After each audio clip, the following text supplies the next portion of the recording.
Olá, queridos irmãos, queridas irmãs, juntos mais uma vez para o estudo do livro Falando com os Espíritos de Américo Sucena.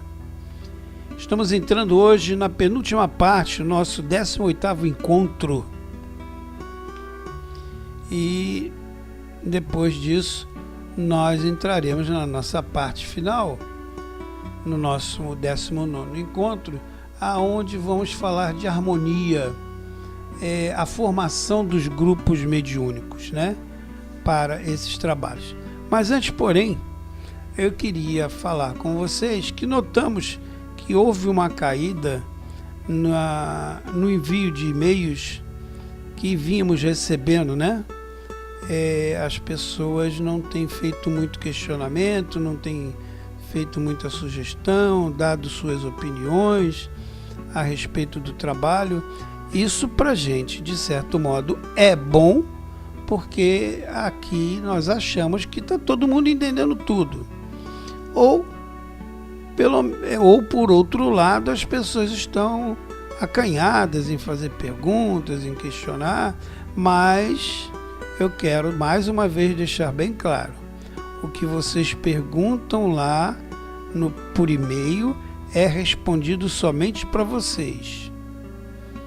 Até agora não houve caso, mas se houver, a gente vai colocar no ar, caso de alguém pedir alguma informação, alguma sugestão e pedir, olha, fala lá no ar, porque o que você vai responder, vai esclarecer, vai servir não somente para mim, mas como para os outros.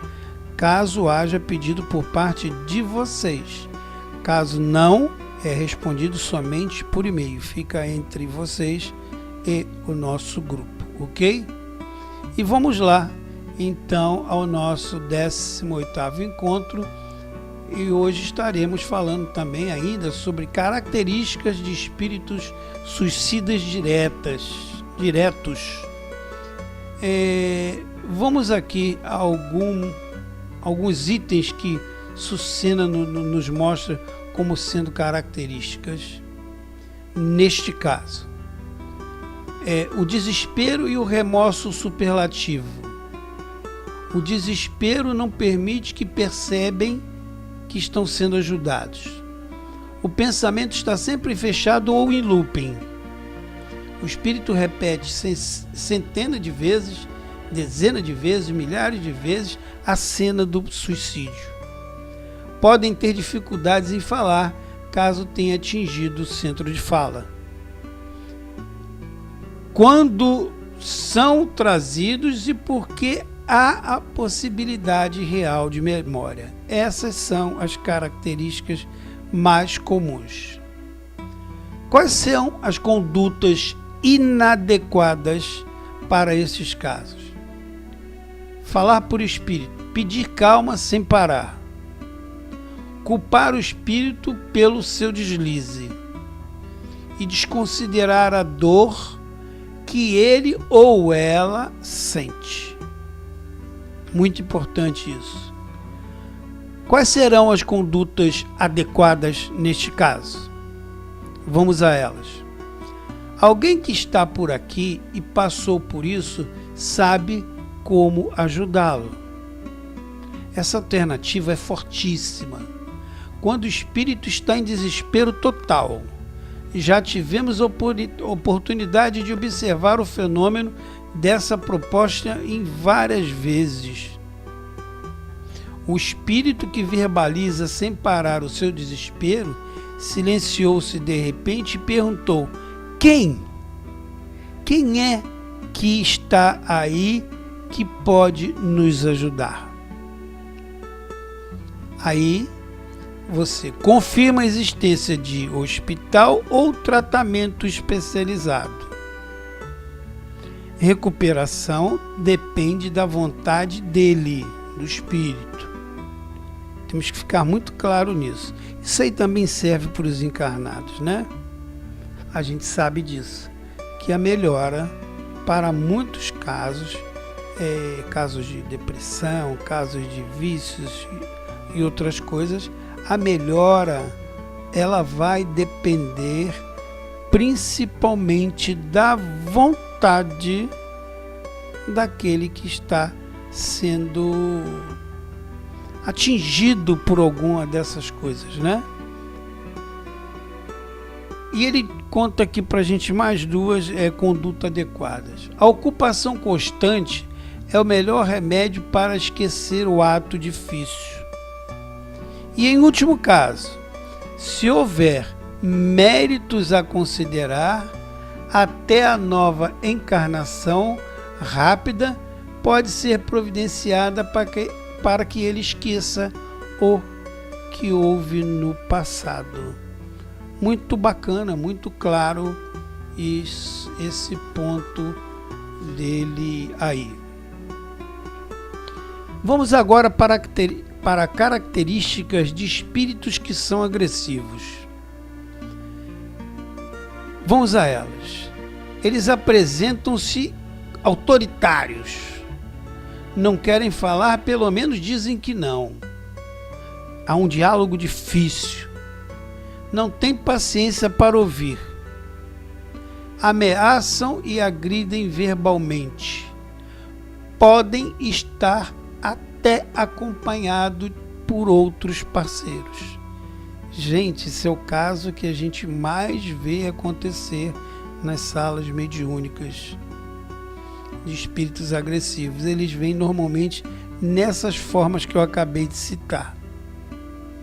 E quais são as condutas inadequadas para começar a ter um diálogo com eles? Primeiro, desafiar ele, nunca. Discutir com ele, jamais. Mentir, nem pensar. Discordar frontalmente dele, meu Deus do céu, isso também nunca. São condutas inadequadas. Mesmo que o esclarecedor não concorde, não diga. Discordar no esclarecimento acirra o diálogo. Quando você discorda de alguém, encarnado ou desencarnado, você pode ver que o diálogo aumenta. Não para, não é? Ninguém dá uma trava. Agora você imagina, isso eu estou falando com o encarnado, né? Agora você imagina com o desencarnado, que não está nem aí para tempo, para espaço, para nada. Ele vai entrar em discussão braba contigo. Então, vamos lá, eu vou até repetir o que é inadequado. Desafiar, discutir, mentir e discordar. Jamais façam isso. Passar sermão, nem querendo. Dizer que ele está errado, nunca. Impor o que ele deve fazer ou até mesmo ironizar. Ao falarmos a frase, faz tempo que você não faz uma prece, podemos fazê-lo com ironia ou não. Analisem bem isso que eu acabei de dizer e vocês vão ver que tem razão o que o Sucena fala aqui. Menosprezar-lhe a dor física ou moral. Meu Deus, isso não se faz com ninguém. Insistir que ele vai falar só um pouco. Tipo assim, tem esclarecedor que perde a paciência. E é o tipo de esclarecedor que eu digo, já disse algumas vezes, em várias ocasiões, em várias oportunidades, é tipo o médio esclarecedor que não serve para ser médio esclarecedor. Tentar discutir com o espírito ou fazer uma dessas coisas aí, ele não serve para este caso. Senhores diretores do centro, diretores da sala mediúnica, fiquem atentos. Esse tipo de médium não é legal estar trabalhando com ele, até que ele tenha um bom treinamento. Desconsiderar a sua agressividade. Pedir calma a ele sem parar. Deixar de ouvir as alegações dele. Isso tudo que eu acabei de dizer são condutas inadequadas para esse tipo de espírito agressivo. temos que ter muito cuidado. E eu volto a repetir, esse caso aparece por muitas e muitas vezes nas salas mediúnicas e numa grande maioria das vezes, né? Então temos que ter muito cuidado e muita atenção com aquilo que estamos falando. Vamos agora às condutas adequadas. Agir com firmeza. Voz de terapeuta, nem doce e nem fria. Como fazia Jesus, né? Interessar-se pela sua história. Desejar ouvir a história do reclamante e criar empatia. Aceite o comunicante como ele é, não pelo que ele faz, mas pelo espírito perfectível que todos nós somos. Obter informações adicionais se a história não estiver muito clara. Se não estiver entendendo, vamos puxar um outro assunto para tentar poder entender melhor o que ele está querendo. Desvie o foco da conversa quando a conversa não interessar ao atendimento que o esclarecedor está fazendo. Lembrar que todo espírito tem um patrocinador, isto é, um espírito amigo ou familiar, que está presente para ajudar. Ele não está ali porque caiu de paraquedas. Ele está ali, um espírito desta ordem, porque ele foi conduzido por alguém lá do outro lado. Que pode ser, como eu acabei de dizer, um amigo ou um familiar.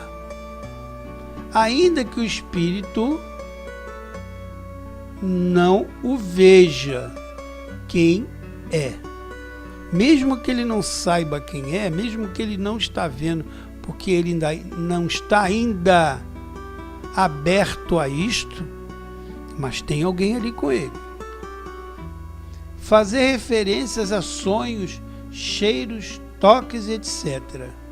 Fazer referência à sua infância, para que o espírito busque alguém ou alguma coisa no seu passado que seja importante para ele. Quando o espírito diz que não quer falhar, vamos espelhar. Repetir o que ele está falando sem acrescentar nada, até sugerir algo que seja relevante, que leve o esclarecedor a sair do espelhamento para, aí sim, colocar as propostas. Solicite, quando necessário, a tela mental.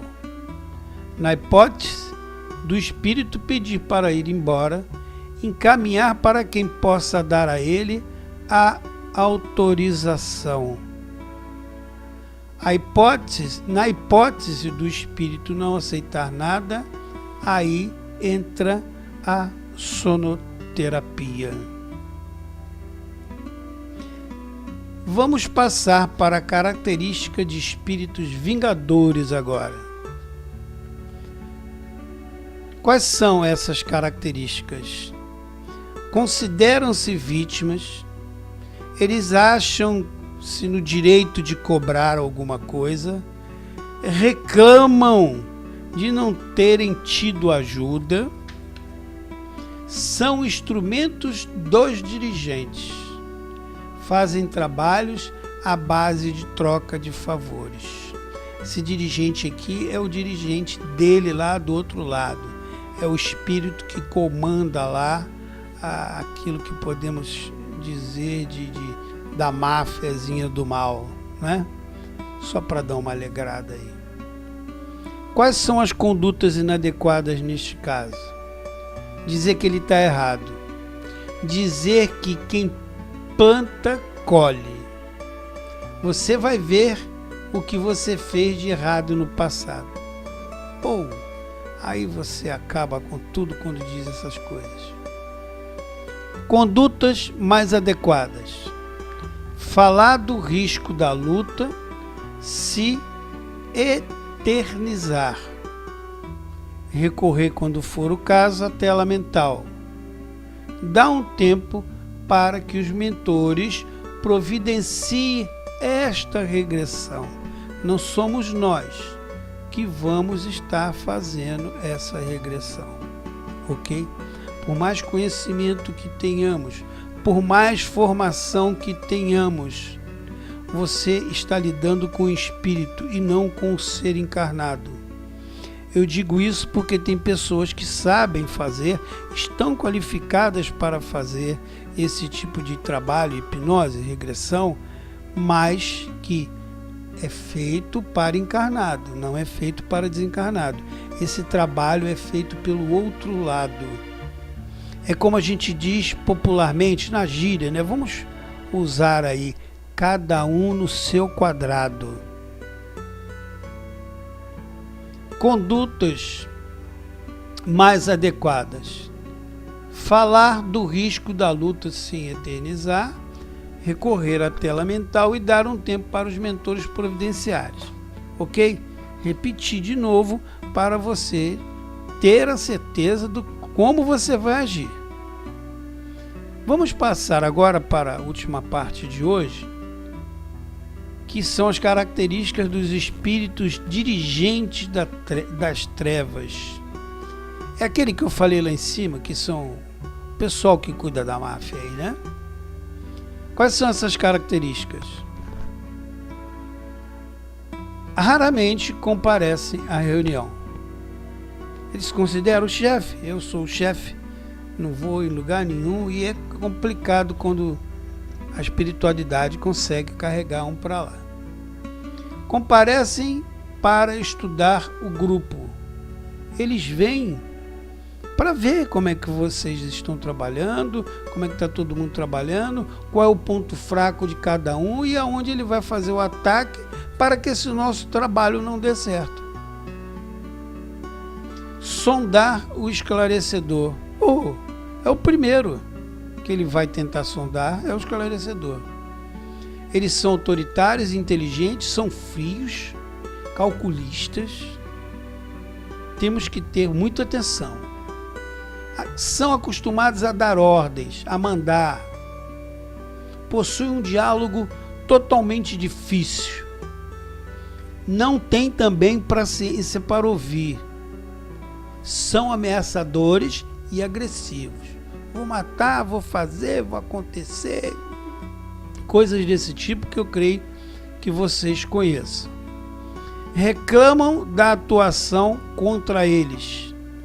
Costumam até propor acordo. E costumam estar acompanhados também. Condutas inadequadas neste caso. De novo, dizer que ele está errado. Dizer que quem planta colhe. Você vai ver o que você fez de errado no passado.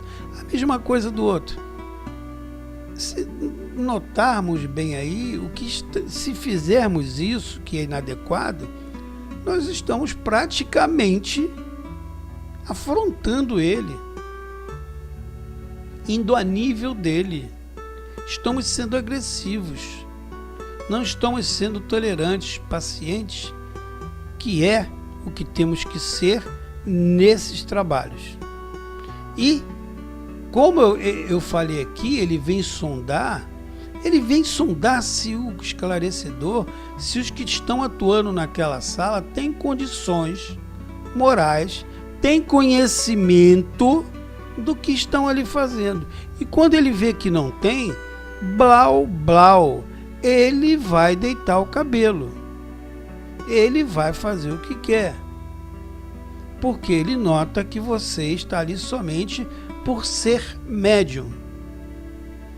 Por isso que eu falo sempre nos nossos áudios, nos nossos vídeos, a parte mais importante para nos dizermos espíritas é termos estudado a codificação, é termos conhecimento das obras fundamentais de Allan Kardec.